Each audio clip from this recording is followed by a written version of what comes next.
Certains moments se présentent sous l'apparence de rencontres ordinaires, s'immisçant dans nos vies sans fanfare ni avertissement. Pour Sarah Jones, une serveuse de 23 ans qui jongle entre deux emplois et des cours du soir, le mardi soir au Romanos Bistro semblait destiné à n'être qu'une autre journée de travail parmi tant d'autres, avec son lot de clients exigeants et de pourboires modestes. Pour Marcus Blackwood, le magnate milliardaire de la technologie dont le visage ornait les couvertures des magazines et dont l'empire s'étendait sur plusieurs continents, cela devait être un dîner tranquille, rien de plus qu'une autre transaction commerciale dans son monde soigneusement orchestré. Ni l'un ni l'autre n'aurait pu prédire qu'un seul acte de courage briserait les murs invisibles entre leurs mondes, révélant des vérités qui remettraient en question tout ce qu'ils pensaient au savoir sur la justice, le pouvoir et le prix à payer pour défendre ce qui est juste. L'air du soir était imprégné d'une odeur d'ail et de romarin tandis que Sarah essuyait le comptoir en marbre du Romanos Bistro. Le restaurant bourdonnait de son affluence habituelle du mardi.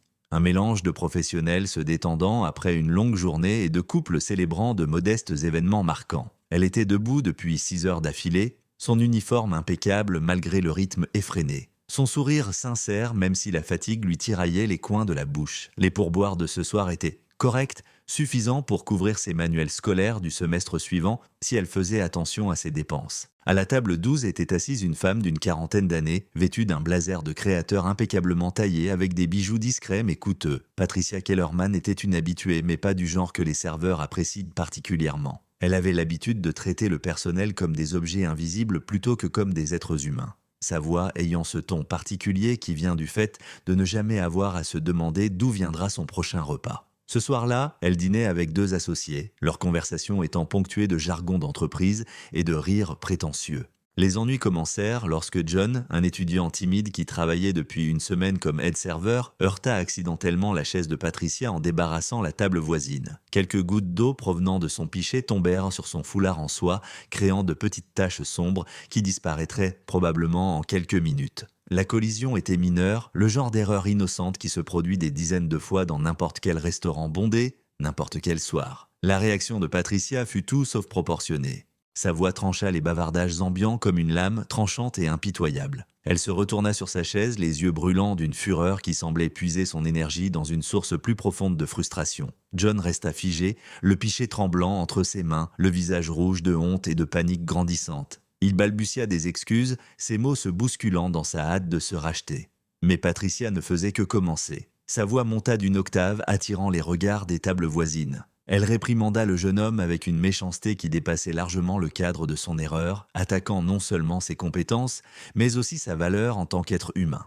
Elle remit en question son intelligence, son éducation, son droit de travailler dans un établissement qui servait des personnes de son calibre. Chaque mot était soigneusement choisi pour blesser, prononcé avec la précision de quelqu'un qui avait perfectionné l'art de la cruauté verbale. Le restaurant commença à se taire, les conversations s'éteignant, tandis que les clients se tournaient pour assister au spectacle. John semblait sur le point de pleurer, ses mains tremblant si violemment qu'il dut poser le pichet avant de le faire tomber. Le directeur était introuvable, probablement occupé à gérer une crise dans la cuisine. Les autres serveurs s'agitaient nerveusement, ne sachant pas s'ils devaient intervenir ou maintenir la distance professionnelle exigée par leur travail. Sarah sentit quelque chose s'enflammer dans sa poitrine, un sentiment brûlant d'injustice qui l'emporta sur sa prudence habituelle. Elle avait observé John pendant sa première semaine, vu à quel point il travaillait dur, à quel point il essayait d'apprendre minutieusement chaque détail de son travail. Il finançait ses études universitaires tout comme elle, travaillant de longues heures pour se construire un avenir qui semblait toujours hors de portée. Il ne méritait pas cette humiliation publique et certainement pas pour quelque chose d'aussi insignifiant. Sans réfléchir, Sarah s'avança et s'adressa à Patricia d'une voix calme mais ferme. Elle s'excusa au nom du restaurant et proposa de faire nettoyer le foulard par un professionnel aux frais de l'établissement. Son ton était respectueux mais pas servile, reconnaissant l'incident sans accepter la réaction disproportionnée qu'il avait suscitée. Patricia a tourné sa fureur vers Sarah avec la rapidité d'un serpent qui frappe. Elle a exigé de savoir qui Sarah pensait être, remettant en question son autorité pour s'exprimer et sa compétence pour travailler dans un établissement respectable. L'attaque était personnelle et vicieuse, destinée à remettre Sarah à la place que Patricia considérait comme la sienne. Elle la menaçait de faire licencier John et Sarah afin de s'assurer qu'ils ne retravaillent plus jamais dans le secteur des services.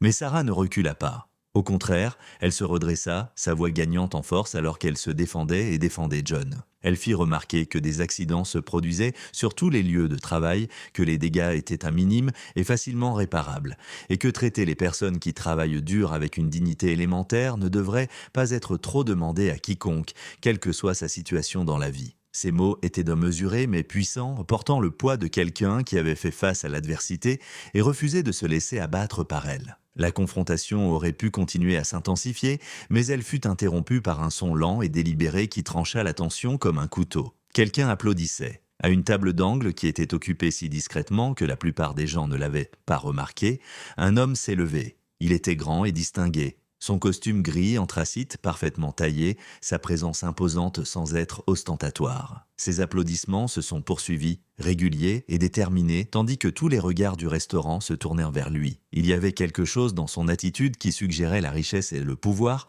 mais aussi quelque chose de plus profond, de plus complexe. Et alors qu'il s'approchait de leur table, l'attitude de Patricia changea radicalement. Elle pâlit lorsqu'elle le reconnut. Ce n'était pas n'importe quel client qui avait été témoin de son accès de colère. C'était Marcus Blackwood, l'entrepreneur milliardaire dont les entreprises avaient révolutionné 3 industries différentes avant son 40e anniversaire. Son visage avait fait la couverture du magazine Time le mois dernier et sa fortune faisait l'objet de spéculations et de débats sans fin. Marcus s'arrêta juste devant leur table, son regard passant délibérément de Patricia à Sarah, puis à John, qui tremblait encore. Lorsqu'il prit la parole, sa voix dégageait cette autorité tranquille que l'on acquiert lorsqu'on a l'habitude de faire taire une salle dès que l'on y entre. Mais il y avait autre chose dans son ton, quelque chose qui suggérait que ce moment avait touché quelque chose de personnel et de profond. Il s'adressa d'abord à Sarah, la remerciant d'avoir fait preuve d'un courage qui semblait de plus en plus rare dans le monde. Il parle de l'importance de défendre ceux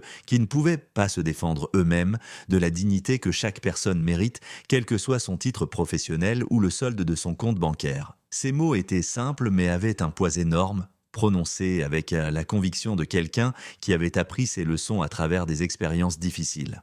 Puis il s'est tourné vers Patricia et la température dans la pièce a semblé baisser de plusieurs degrés. Il n'a pas élevé la voix, n'a pas recouru au genre d'attaque personnelle qu'elle avait lancé contre le personnel. Au lieu de cela, il a parlé du pouvoir et de la responsabilité, du genre de caractère qui se révèle dans la façon dont nous traitons ceux qui nous servent. Il a mentionné qu'il avait observé toute la scène, qu'il avait vu exactement comment elle avait choisi d'exercer son autorité perçue. Patricia a tenté de se rattraper, de s'expliquer ou peut-être de s'attirer les faveurs de ce témoin inattendu de son comportement.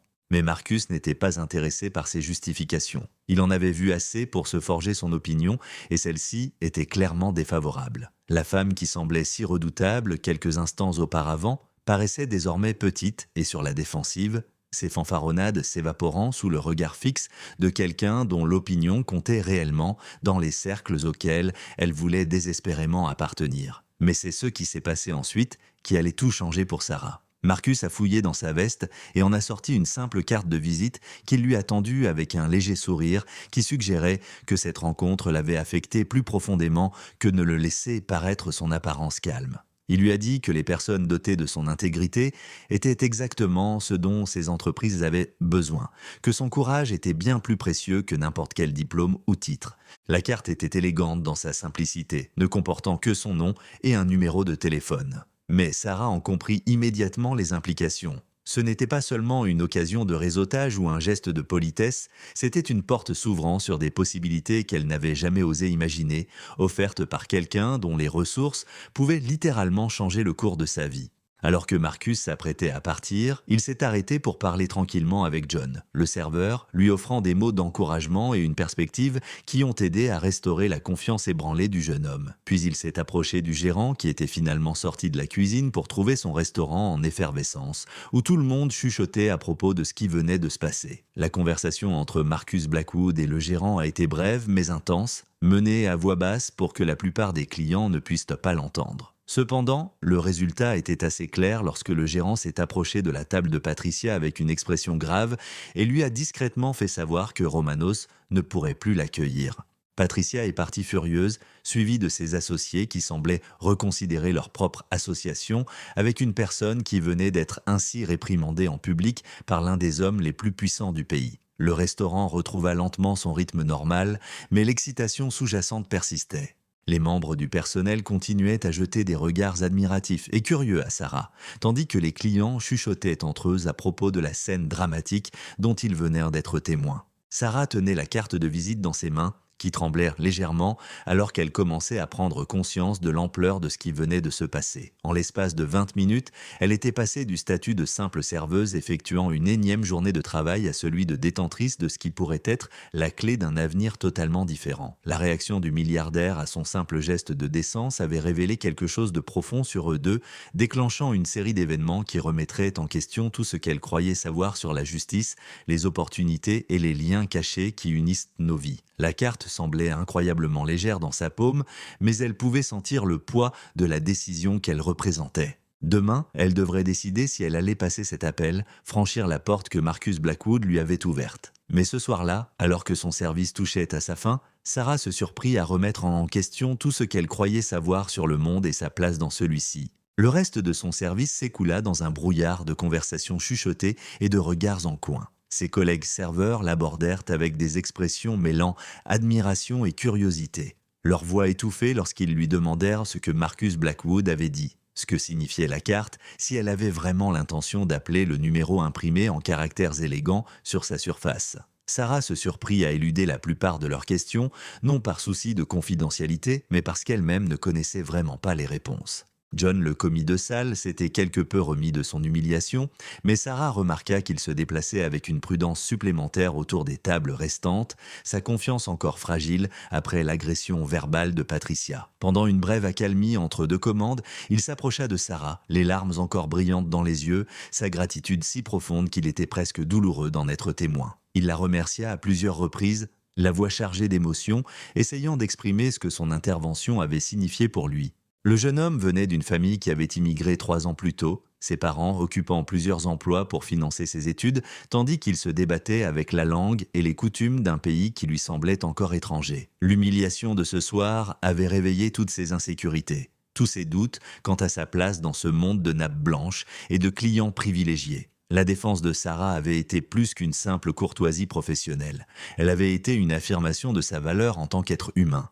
En écoutant ses remerciements hésitants, Sarah réalisa que ses actions avaient eu des répercussions bien au-delà de ce qu'elle avait initialement compris. Sa décision de prendre la parole n'avait pas seulement été motivée par un souci de justice ou de dignité abstraite, mais aussi par la reconnaissance de l'humanité commune qui les reliait tous, indépendamment de leurs origines ou de leurs comptes en banque. Le restaurant commença à se vider à mesure que la soirée avançait, la foule du dîner laissant place à l'atmosphère plus calme des commandes de café et de dessert tard dans la nuit. Sarah se retrouva à accomplir machinalement ses tâches de fermeture tandis que son esprit ruminait les implications des événements de la soirée. La carte de visite restait bien à l'abri dans la poche de son tablier, mais sa présence semblait rayonner à travers le tissu, lui rappelant constamment le choix qui l'attendait. Elle réfléchit à sa trajectoire actuelle, aux calculs minutieux qui régissaient chaque aspect de sa vie. Son service du matin au café commençait à 6 heures, suivi des cours de l'après-midi à l'université communautaire, puis des services du soir chez Romanos qui se prolongeaient souvent après minuit. C'était une routine épuisante qui laissait peu de place à la spontanéité ou au rêve, mais elle était aussi prévisible, gérable, sûre. Elle savait exactement combien de semestres il lui restait pour obtenir son diplôme en commerce, combien d'argent elle devait économiser chaque mois pour payer ses mensualités de voiture et sa part du loyer de l'appartement exigu qu'elle partageait avec 2 colocataires. La carte dans sa poche représentait la possibilité de sortir de cette voie toute tracée pour se lancer dans quelque chose d'inconnu et potentiellement extraordinaire. Mais elle représentait aussi un risque, la perspective terrifiante de laisser derrière elle la sécurité de ses plans soigneusement élaborés pour l'incertitude d'un monde dont elle ne savait rien. Tout en essuyant la dernière table et en comptant ses pourboires de la soirée, Sarah essaya d'imaginer quel genre d'opportunité Marcus Blackwood pouvait avoir en tête. Ces entreprises étaient impliquées dans tous les domaines, des énergies renouvelables à l'intelligence artificielle, et employaient des milliers de personnes à des postes qu'elle avait du mal à comprendre. Que pouvait bien faire un magnate de la technologie milliardaire d'une serveuse à temps partiel, sans diplôme et sans expérience pertinente? Plus elle y réfléchissait, plus toute cette soirée lui semblait surréaliste. Peut-être avait-elle mal interprété la situation, mal compris la signification de son geste. Peut-être que la carte de visite n'était qu'une marque de politesse pour la remercier de son geste, une façon de lui dire merci sans vraiment s'attendre à ce qu'elle donne suite. Les gens riches distribuaient probablement des cartes de visite tout le temps, se dit-elle, comme les gens normaux échangèrent des plaisanteries sur la météo. Mais même en essayant de rationaliser l'importance de ce qui venait de se passer, Sarah ne pouvait se défaire du souvenir du regard de Marcus Blackwood lorsqu'il lui avait tendu sa carte. Il y avait quelque chose de délibéré dans ce geste, quelque chose qui suggérait qu'il voyait en elle des qualités qu'elle-même ne reconnaissait pas. La façon dont il avait parlé de courage et d'intégrité ne semblait pas être une flatterie creuse, mais reflétait une conviction sincère. Son manager Tony apparut à ses côtés alors qu'elle finissait d'organiser le comptoir des condiments. C'était un homme aimable d'une 50aine d'années qui avait travaillé dans la restauration toute sa vie, gravissant lentement les échelons de serveur à propriétaire au fil de décennies de journées de 12 heures et de week-ends de travail. Son visage portait les traces de quelqu'un qui avait vu tous les drames possibles se dérouler dans les salles de restaurant, mais même lui semblait secoué par les événements de la soirée. Il la prit à part, d'une voix basse et sérieuse, et la remercia d'avoir géré la situation avec tant de grâce. Patricia Kellerman était une cliente difficile depuis des mois, admit-il, ses plaintes et ses exigences devenant de plus en plus déraisonnables à chaque visite. Mais ses dépenses et ses relations avec d'autres clients fortunés rendirent difficile de la confronter directement. L'incident de ce soir lui avait enfin fourni la justification dont il avait besoin pour l'interdire d'entrer dans le restaurant même s'il reconnaissait que c'était le courage de Sarah qui l'avait forcé à agir. Tony lui avait également confié quelque chose qui avait fait battre le cœur de Sarah plus fort. Après avoir terminé sa conversation avec Marcus Blackwood, celui-ci lui avait posé plusieurs questions spécifiques sur Sarah. Depuis combien de temps travaillait-elle chez Romano's?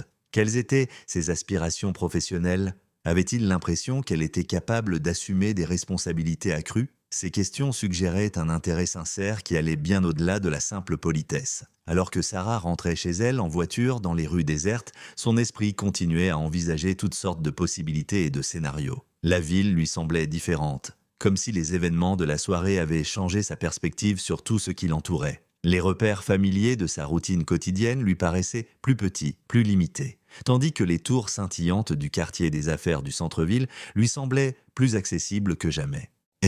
Son appartement était plongé dans l'obscurité lorsqu'elle arriva, ses colocataires étant déjà endormis. Sarah se dirigea silencieusement vers sa petite chambre et se permit enfin d'examiner la carte de visite à la lumière de sa lampe de bureau. Le papier était épais et coûteux, le genre de qualité qui évoquait une entreprise sérieuse et des ressources importantes. Le nom Marcus Blackwood était imprimé en lettres simples et élégantes, suivi d'un numéro de téléphone sans autre information d'identification.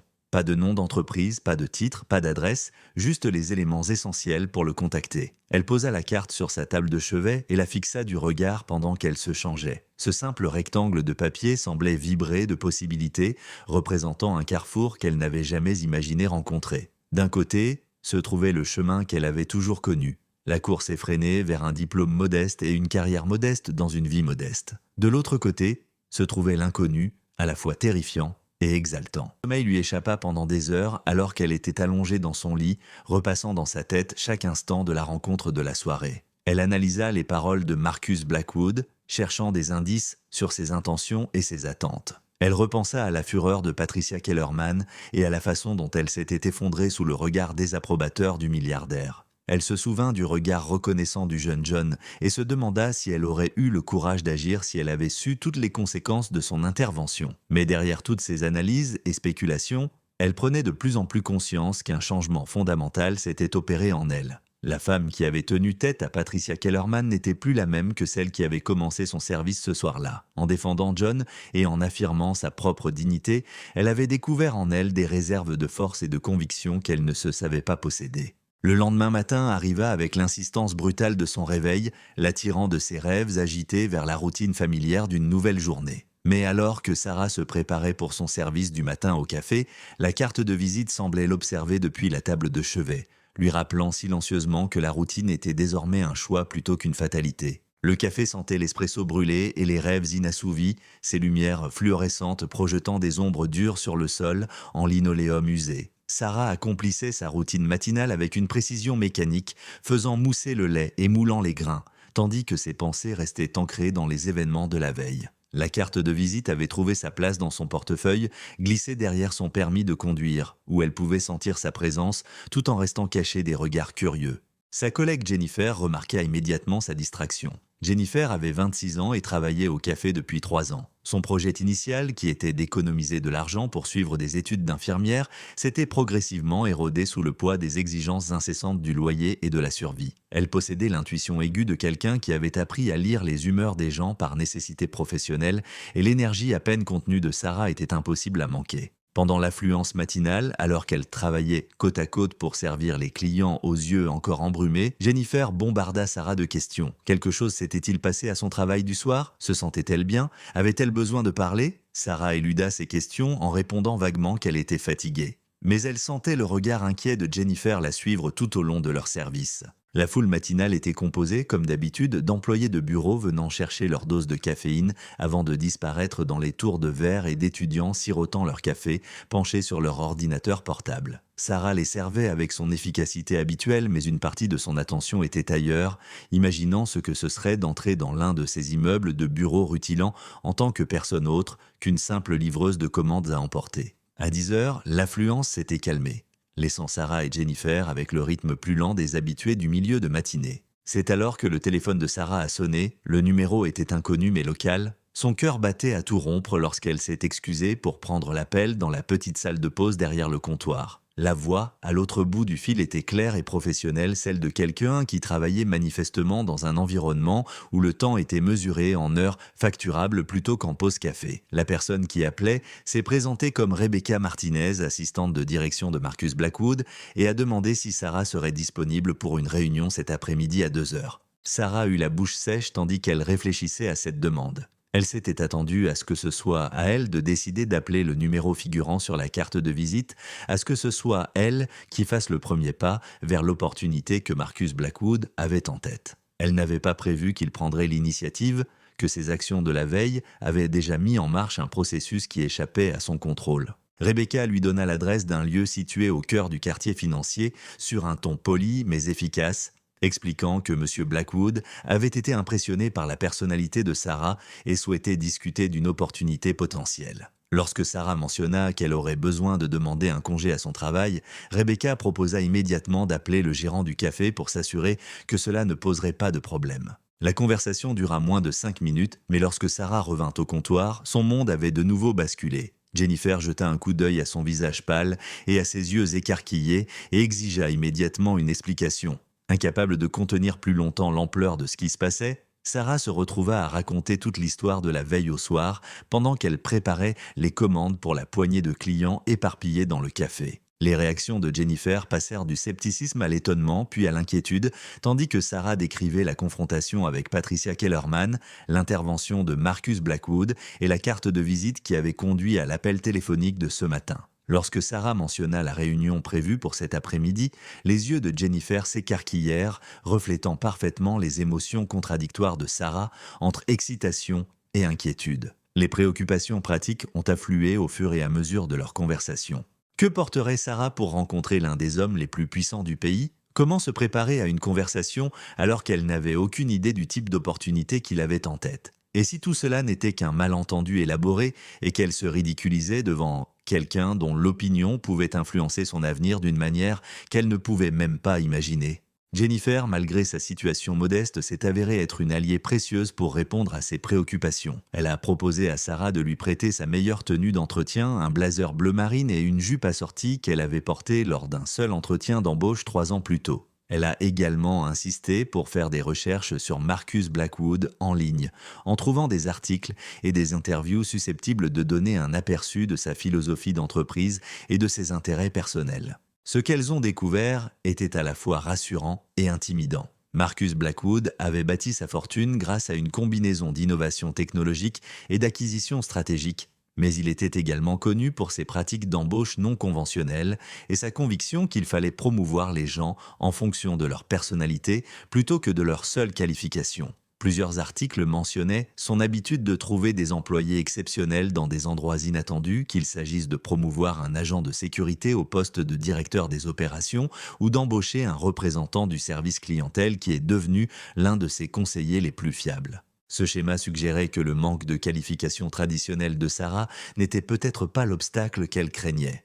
Mais cela augmentait aussi considérablement l'enjeu de la réunion. Si Marcus Blackwood était connu pour reconnaître le potentiel caché de candidats improbables, alors la conversation de cet après-midi serait son audition pour un rôle qu'elle ne pouvait même pas encore imaginer. Alors que son service au café touchait à sa fin, Sarah ressentit le familier mélange d'anxiété et d'anticipation qui l'accompagnait sans cesse depuis la veille au soir. Elle avait déjà relevé des défis, occupé plusieurs emplois tout en maintenant ses notes, subvenu à ses besoins grâce à sa détermination et à une planification minutieuse. Mais ces défis étaient prévisibles, gérables grâce à son travail acharné et à sa persévérance. Cette fois-ci, c'était différent. Un saut dans un domaine où les règles lui étaient inconnues et où les enjeux étaient plus importants que tout ce qu'elle avait connu auparavant. L'adresse fournie par Rebecca menait à une tour de verre élégante qui s'élevait sur 40 étages, au-dessus des rues animées du quartier financier. Le hall du bâtiment était d'une élégance discrète, tout en marbre et en chrome, avec des œuvres d'art abstraites qui coûtaient probablement plus cher que les frais de scolarité annuels de Sarah. Des agents de sécurité en uniformes impeccables vérifiaient les pièces d'identité avec l'efficacité polie de personnes habituées à protéger des biens précieux et des secrets importants. La tenue que Sarah avait empruntée semblait appropriée dans cet environnement, même si elle restait parfaitement consciente qu'elle s'aventurait loin de son habitat naturel. Le trajet en ascenseur jusqu'au 32e étage lui sembla interminable, chaque étage parcouru marquant sa progression dans un monde où se prenaient des décisions qui affectaient des milliers de vies et des milliards de dollars. La réception des bureaux de Marcus Blackwood était étonnamment chaleureuse malgré son coût évident, avec des sièges confortables disposés autour de tables basses ornées de fleurs fraîches et de magazines récents. Rebecca Martinez accueillit Sarah avec un sourire sincère qui contribua à apaiser sa nervosité, lui expliquant que M. Blackwood terminait une conférence téléphonique mais serait disponible sous peu. Pendant qu'elle attendait, Sarah essaya de s'imprégner des détails de son environnement qui pourraient lui donner des indices sur ce à quoi elle pouvait s'attendre. Les murs étaient ornés d'une collection soigneusement sélectionnée de photographies présentant divers projets et réalisations des entreprises de Marcus Blackwood. On y voyait des images d'installations solaires dans des pays en développement, de laboratoires de recherche où des scientifiques travaillaient sur des technologies de pointe et d'usines où des produits innovants étaient fabriqués par des ouvriers qui semblaient véritablement engagés dans leur travail. Ce qui frappa le plus Sarah dans ces expositions, c'était l'accent mis sur l'impact humain plutôt que sur les rendements financiers. Les photographies racontaient des histoires de problèmes résolus et de vies améliorées, suggérant que la philosophie d'entreprise de Marcus Blackwood allait au-delà de la simple maximisation des profits. Cette observation la réconforta quelque peu alors qu'elle se préparait à une conversation qui pourrait bouleverser tout son avenir. Lorsque Rebecca l'accompagna enfin dans le bureau de Marcus Blackwood, Sarah fut surprise par sa relative modestie. Si l'espace était indéniablement élégant et la vue sur la ville spectaculaire, il ressemblait davantage à l'espace de travail d'un cadre réfléchi qu'à la salle du trône d'un milliardaire. Des livres tapissaient un mur, allant de la stratégie commerciale à la philosophie, en passant par des biographies de personnages historiques. Un simple bureau en bois supportait des piles de documents bien rangés et un ordinateur portable, tandis que des fauteuils confortables étaient disposés autour d'une petite table de conférence près des fenêtres. Marcus Blackwood se leva de derrière son bureau lorsqu'elle entra et l'accueillit chaleureusement mais avec professionnalisme. Il était habillé de manière plus décontractée qu'elle ne l'avait imaginé, son costume coûteux ayant été remplacé par un pantalon kaki et une chemise boutonnée, ce qui suggérait que cette réunion était suffisamment importante pour mériter toute son attention, mais suffisamment informelle pour la mettre à l'aise. Sa poignée de main était ferme sans être trop appuyée et son sourire avait la même sincérité que celui dont elle se souvenait lors de leur rencontre au Romanos Bistro. Alors qu'ils s'installaient sur les chaises autour de la table de conférence, Marcus entama la conversation en lui posant des questions sur son parcours et ses aspirations. Son approche était plus conversationnelle qu'interrogatoire, créant une atmosphère qui encourageait l'honnêteté plutôt que la performance. Sarah se surprit à parler de son enfance dans une famille ouvrière, des efforts de ses parents pour lui offrir des opportunités qu'elle n'avait pas considérées comme acquises, et de sa détermination à construire quelque chose de significatif à partir des modestes fondations qu'il lui avait fournies. Elle décrivit son numéro de jonglage actuel entre plusieurs emplois et des cours du soir, expliquant son projet d'obtenir un diplôme en commerce et de trouver finalement un emploi dans la gestion d'entreprise. Ces mots lui semblaient insignifiants et inadéquats dans ce contexte, ses modestes ambitions paraissant presque enfantines lorsqu'elle les exprimait dans un bureau où l'on planifiait et mettait en œuvre des stratégies mondiales. Mais Marcus l'écoutait avec une attention qui suggérait qu'il trouvait son histoire vraiment intéressante, plutôt que de se contenter d'une conversation polie. Il posait des questions complémentaires qui montraient qu'il analysait non seulement les faits qu'elle partageait, mais aussi les traits de caractère qu'il révélait. Son éthique de travail, son sens des responsabilités, sa volonté de sacrifier la gratification immédiate au profit d'objectifs à long terme, tout cela devenait des sujets à explorer plutôt que des hypothèses à passer sous silence. Quand il a finalement expliqué pourquoi il avait demandé cette réunion, les paroles de Marcus avaient le poids de quelqu'un qui avait longuement réfléchi à ce qu'il s'apprêtait à proposer. Il a parlé de la difficulté de trouver des employés qui possèdent à la fois compétence et intégrité, en particulier pour des postes qui exigent de prendre des décisions difficiles sous pression. Les compétences techniques peuvent de s'apprendre, a-t-il expliqué, mais le caractère est présent ou absent dès le départ. L'incident de la veille avait révélé quelque chose dans le caractère de Sarah qui l'avait impressionné plus que n'importe quel CV ou lettre de recommandation n'aurait pu le faire. Sa volonté d'intervenir au nom de quelqu'un qui ne pouvait pas se défendre, son refus de se laisser intimider par quelqu'un qui exerçait un pouvoir social et économique, et sa capacité à rester professionnel tout en restant ferme sur ses principes, avaient démontré des qualités qu'il appréciait plus que les qualifications conventionnelles. Ce qu'il lui offrait, expliqua-t-il, était l'opportunité de rejoindre son organisation à un poste qui lui permettrait de développer son potentiel, tout en contribuant à des projets susceptibles d'avoir un impact significatif sur le monde. Ce poste l'obligerait à abandonner les certitudes familières de sa vie actuelle et à faire confiance à sa capacité à apprendre et à évoluer d'une manière qu'elle n'avait jamais essayée auparavant. La conversation s'est poursuivie pendant plus d'une heure, allant des préoccupations pratiques concernant le salaire et les avantages sociaux à des discussions philosophiques sur la responsabilité qui accompagne le pouvoir et l'influence.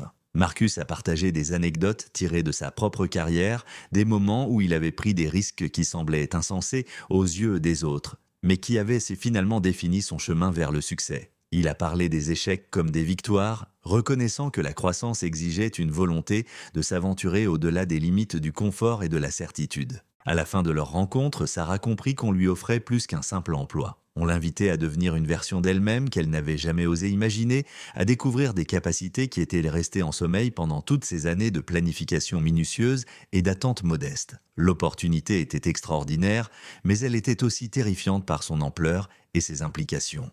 Alors qu'elle redescendait en ascenseur jusqu'au niveau de la rue, le reflet de Sarah dans les portes en acier poli montrait une femme à la fois excitée et submergée. La carte de visite qui avait marqué le début de cette aventure semblait désormais être un artefact pittoresque d'une époque plus simple, où sa plus grande décision était d'appeler un numéro inconnu plutôt que d'accepter une offre qui pourrait transformer toute son existence.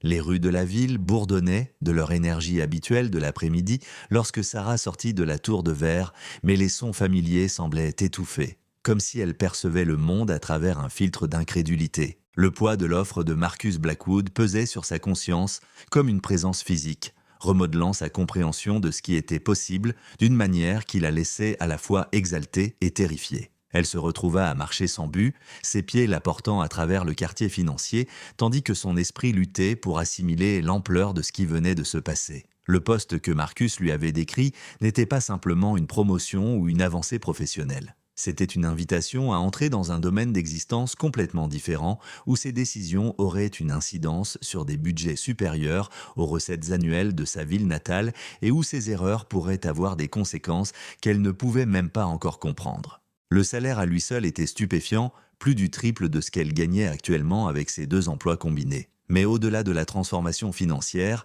Marcus avait brossé le tableau d'un travail qui avait du sens, de projets qui pouvaient véritablement améliorer des vies, plutôt que de simplement générer des profits. Il avait parlé d'initiatives en matière d'énergie renouvelable dans les pays en développement, de programmes éducatifs offrant des opportunités aux communautés défavorisées et d'innovations technologiques susceptibles de relever certains des défis les plus urgents de l'humanité. Ce qui l'avait le plus frappé, c'était l'importance qu'il accordait aux possibilités d'apprentissage offertes par le poste. Plutôt que d'attendre d'elle qu'elle soit déjà formée et compétente, il lui avait présenté un programme de développement complet qui lui permettrait de découvrir tous les aspects du fonctionnement de son organisation. Elle passerait par différents services, travaillerait aux côtés d'experts dans des domaines allant de l'ingénierie aux relations internationales et assumerait progressivement des responsabilités croissantes à mesure que ses capacités s'élargiraient. La confiance implicite dans une telle offre était presque écrasante. Marcus Blackwood misait essentiellement sur son potentiel plutôt que sur ses capacités avérées, investissant des ressources importantes dans une personne dont les qualifications résidaient principalement dans son caractère plutôt que dans ses diplômes. La responsabilité qui accompagnait une telle confiance lui semblait plus lourde que tout ce qu'elle avait eu à porter auparavant. Tout en continuant à marcher, Sarah commença à remarquer des détails du quartier des affaires qui lui avaient échappé lors de ses précédentes visites. Les personnes qui se déplaçaient d'un pas décidé sur les trottoirs n'étaient pas seulement des silhouettes anonymes vêtues de costumes coûteux, mais des individus dont les décisions avaient des répercussions visibles et invisibles sur l'économie et la société. Certains affichaient l'assurance de ceux qui avaient trouvé leur place dans ce monde où les enjeux sont élevés et les récompenses encore plus grandes. D'autres semblaient porter le poids de responsabilités qui dépassaient largement leur situation personnelle. Son téléphone vibra, signalant un SMS de Jennifer qui lui demandait comment s'était passée la réunion. Sarah fixa l'écran, réalisant qu'elle ne savait pas par où commencer pour expliquer ce qui s'était passé. Le fossé entre la personne qu'elle était le matin même, inquiète à l'idée d'emprunter une tenue pour l'entretien, et celle qu'elle était à présent, envisageant de réinventer complètement sa vie, semblait impossible à combler avec de simples mots. Au lieu de répondre, elle trouva immédiatement un banc tranquille dans une petite place entre deux immeubles de bureaux et se permit de réfléchir sérieusement à ce que signifierait accepter l'offre de Marcus. Sa routine soigneusement construite disparaîtrait du jour au lendemain, remplacée par des exigences et des attentes qu'elle pouvait à peine imaginer. La lutte prévisible pour concilier plusieurs emplois et des cours du soir céderait la place à des défis qui ne pourraient être résolus par le simple travail acharné et la détermination.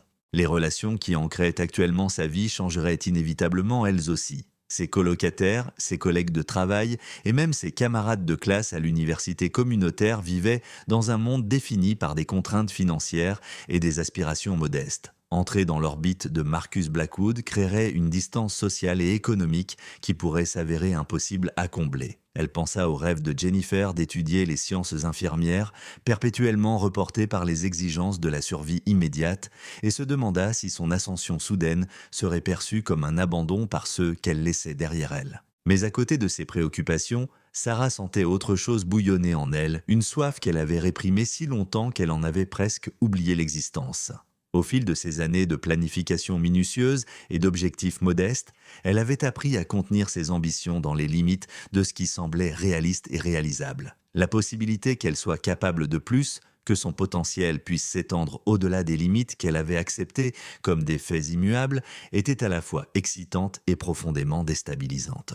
Son téléphone sonna, interrompant sa réflexion. L'identifiant de l'appelant indiquait le numéro de sa mère et Sarah répondit avec un mélange de culpabilité et d'anticipation. Linda Jones possédait cette capacité intuitive propre à toutes les mères de sentir quand leurs enfants étaient confrontés à des décisions importantes, même à des centaines de kilomètres de distance et malgré des communications peu fréquentes. La conversation commença par les plaisanteries habituelles sur le travail et l'école, mais Sarah pouvait entendre l'inquiétude sous-jacente dans la voix de sa mère. Linda avait passé toute sa vie adulte à travailler dans des usines et à nettoyer des bureaux, sacrifiant ses propres rêves pour que sa fille ait des opportunités qui n'avaient à jamais été accessibles à sa génération. L'idée que Sarah puisse envisager d'abandonner le parcours éducatif qu'elles avaient toutes deux travaillé si dur pour rendre possible serait dévastatrice pour elle. Pourtant, en écoutant la voix familière de sa mère, Sarah comprit que les sacrifices de Linda avaient été faits précisément pour créer des moments comme celui-ci. La sécurité et la prévisibilité qui avaient défini les choix de sa mère avaient été des stratégies de survie nécessaires dans leur situation, mais elles avaient également été des investissements dans un avenir où d'autres choix pourraient devenir possibles. Lorsque Linda lui demanda si tout allait bien, Sarah se surprit à lui raconter une version soigneusement édulcorée des événements récents. Elle décrivit l'incident au Romanos Bistro et l'intervention inattendue de Marcus Blackwood, tout en minimisant l'importance de son offre et l'ampleur de la décision qu'elle devait prendre. Même ce récit abrégé laissa sa mère stupéfaite, peinant à accepter l'idée que sa fille avait réussi à attirer l'attention d'une personnalité dont le nom apparaissait régulièrement dans les actualités économiques. La fierté dans la voix de Linda était indéniable, mais elle était tempérée par l'inquiétude que pouvaient susciter les risques liés à de telles opportunités. Elle avait appris à ses dépens que les offres, qui semblaient trop belles pour être vraies, comportèrent souvent des coups cachés, et son instinct protecteur s'était immédiatement réveillé à l'idée que sa fille s'aventure en terrain inconnu sans préparation adéquate. Leur conversation s'est poursuivie pendant près d'une heure, allant des préoccupations pratiques concernant les obligations actuelles de Sarah à des questions plus profondes sur le genre de vie qu'elle souhaitait se construire. Linda a partagé des anecdotes de sa propre jeunesse, des moments où on lui avait proposé de suivre des chemins différents, mais où elle avait choisi la sécurité plutôt que l'incertitude. Elle considérait encore certaines de ses décisions comme judicieuses, tandis que d'autres lui avaient valu des regrets pour le reste de sa vie. Au moment où elles raccrochèrent, Sarah avait acquis une nouvelle perspective sur le choix qui s'offrait à elle. Les sacrifices de sa mère n'avaient pas été faits pour que Sarah reproduise son approche prudente de la vie, mais plutôt pour créer des possibilités qui n'avaient jamais existé auparavant. Le filet de sécurité que constituaient l'éducation et l'emploi stable que Linda s'était efforcée de lui offrir n'était pas destiné à être une destination permanente, mais plutôt une base à partir de laquelle des risques plus importants pourraient devenir acceptables. Le soleil de l'après-midi commençait à projeter des ombres plus longues entre les bâtiments lorsque Sarah se leva enfin du banc et se mit en route vers l'université communautaire. Son cours du soir sur la finance d'entreprise devait commencer dans 2 heures et elle avait initialement prévu d'utiliser ce temps pour réviser ses notes et se préparer à un examen imminent. Mais elle ne manquait pas de voir l'ironie qu'il y avait à étudier des concepts théoriques de gestion tout en réfléchissant à une opportunité concrète qui éclipsait tout ce qui était abordé dans ses manuels. Le campus bourdonnait de l'énergie familière des étudiants qui jonglaient entre travail et études, leurs conversations ponctuées de plaintes au sujet de professeurs exigeants et d'horaires impossibles. Sarah évoluait dans cet environnement avec un sentiment croissant de déconnexion, comme si elle observait un monde qu'elle avait déjà commencé à quitter. Les préoccupations qui avaient dominé ses pensées la veille lui semblaient désormais moins importantes, plus gérables, mais aussi moins pertinentes pour la personne qu'elle était en train de devenir. À la bibliothèque, entourée d'étudiants penchés sur leurs ordinateurs portables et leurs manuels, Sarah ouvrit son cahier et tenta de se concentrer sur les états financiers qu'elle devait analyser pour son cours. Mais les chiffres sur la page ne cessèrent de s'estomper, son esprit revenant sans cesse au bureau de Marcus Blackwood, à la vue de la ville depuis le 32e étage, à la mention désinvolte de budgets et de projets d'une ampleur qu'elle n'avait jamais connue auparavant. Le professeur Williams entra dans la salle de classe à 6 heures pile, sa pile habituelle de papier et sa tasse de café à la main. C'était un homme aimable, âgé d'une soixantaine d'années, qui était passé d'une carrière dans l'entreprise à l'enseignement, apportant son expérience du monde réel à des étudiants qui avaient rarement l'occasion d'appliquer des concepts théoriques à des situations commerciales réelles. Ces cours étaient ponctués d'anecdotes tirées de ses années dans le management, des exemples qui contribuaient à combler le fossé entre les études universitaires et la pratique professionnelle. Le sujet du soir était la prise de décision stratégique dans un contexte d'incertitude, un thème qui semblait presque cosmiquement approprié compte tenu de la situation actuelle de Sarah. Le professeur Williams commença par présenter les différents cadres utilisés par les dirigeants pour évaluer les opportunités lorsqu'ils ne disposent pas d'informations complètes, abordant l'évaluation des risques, la planification de scénarios et le rôle de l'intuition dans les choix à haut risque. Alors qu'il parlait des facteurs psychologiques qui influencent la prise de décision, Sarah s'est surprise à analyser ses propres processus de réflexion avec une nouvelle clarté. La peur qui avait initialement dominé sa réaction à la proposition de Marcus cédait progressivement la place à une compréhension plus nuancée de ce que représentait cette opportunité. Oui, accepter sa proposition comportait des risques, mais la refuser en comportait également des coûts qui ne deviendraient peut-être apparents que des années plus tard, lorsque d'autres portes se seraient fermées et d'autres possibilités auraient été manquées. Pendant la pause, le téléphone de Sarah vibra, signalant un nouveau message de Jennifer qui se montrait plus insistante dans sa curiosité au sujet de la réunion de l'après-midi. Elle avait également des appels manqués de Tony, du Romanos Bistro, et du gérant du café qui s'interrogeaient sans doute tous deux sur sa demande soudaine de congé. Les exigences pratiques de sa vie actuelle se faisaient à nouveau sentir, lui rappelant que toute décision nécessiterait une coordination minutieuse avec les différentes obligations qui définissaient actuellement son existence. Lorsque le cours reprit, le professeur Williams présenta une étude de cas qui coupa le souffle à Sarah. Il décrivit une jeune responsable à qui l'on avait proposé une promotion qui l'obligerait à déménager dans une autre ville et à assumer des responsabilités bien au-delà de son expérience antérieure. Cette opportunité promettait une évolution de carrière accélérée, mais exigeait également des sacrifices en termes de relations personnelles et de soutien familial. Alors que ses camarades de classe analysaient les différents facteurs que la responsable fictive devait prendre en compte, Sarah se rendit compte que l'étude de cas reflétait essentiellement sa propre situation, bien qu'à une échelle beaucoup plus petite. Les principes restèrent les mêmes: peser le pour et le contre entre des certitudes et des possibilités incertaines, évaluer ses valeurs personnelles par rapport à ses ambitions professionnelles et finalement faire un choix qui définirait la trajectoire de toute une vie. L'étudiante assise à côté d'elle, une femme nommée Patricia qui travaillait à temps plein tout en poursuivant ses études à temps partiel, a proposé une analyse qui a profondément résonné avec les difficultés actuelles de Sarah. Elle a fait valoir que la décision de la responsable fictive ne devait pas être fondée uniquement sur des calculs rationnels de risques et de récompenses, mais devait également tenir compte du type de personne qu'elle voulait devenir et du type de vie qu'elle voulait construire. Lorsque le cours s'est terminé à 21h, Sarah s'est attardée sur le parking, réticente à l'idée de retourner à son appartement où le poids de sa décision serait la seule chose qui occuperait ses pensées. Le campus était plus calme à présent, la plupart des étudiants de jour étant partis depuis plusieurs heures, ne laissant derrière eux que les quelques étudiants assidus qui concilièrent leurs études avec les exigences des responsabilités adultes. Elle pensait à la communauté qu'elle s'était construite ici, aux relations forgées par des difficultés partagées et des objectifs communs. Son groupe d'études, ses professeurs préférés, même le personnel du bureau d'aide financière qui l'avait aidé à naviguer dans les complexités du financement de ses études, représentaient tous des liens qui lui serait difficile de maintenir si elle acceptait l'offre de Marcus. L'idée d'expliquer son départ à des personnes qui avaient investi dans sa réussite lui semblait presque être une trahison. Pourtant, assise dans sa voiture, fixant les modestes bâtiments qui abritaient ses rêves d'ascension sociale, Sarah commença à comprendre que ses rêves eux-mêmes étaient peut-être trop modestes. L'éducation qu'elle poursuivait avait toujours été un moyen d'atteindre un but, un chemin vers la stabilité et la respectabilité de la classe moyenne. Mais Marcus Blackwood lui offrait quelque chose de bien plus ambitieux, une chance de découvrir ce dont elle était capable lorsqu'elle était libérée des contraintes des attentes conventionnelles. Le trajet de retour la conduisit à travers des quartiers qui racontaient de l'histoire de la géographie économique de sa ville. Elle traversa le quartier ouvrier où elle avait grandi, dont les maisons modestes et les commerces en difficulté témoignaient des difficultés rencontrées par des familles comme la sienne. Puis vint la zone de transition où les jeunes professionnels et les étudiants diplômés louaient des appartements tout en construisant leur carrière, le quartier où elle vivait actuellement et où elle avait toujours pensé rester. Enfin, elle traversa le quartier aisé où Marcus Blackwood avait probablement une résidence,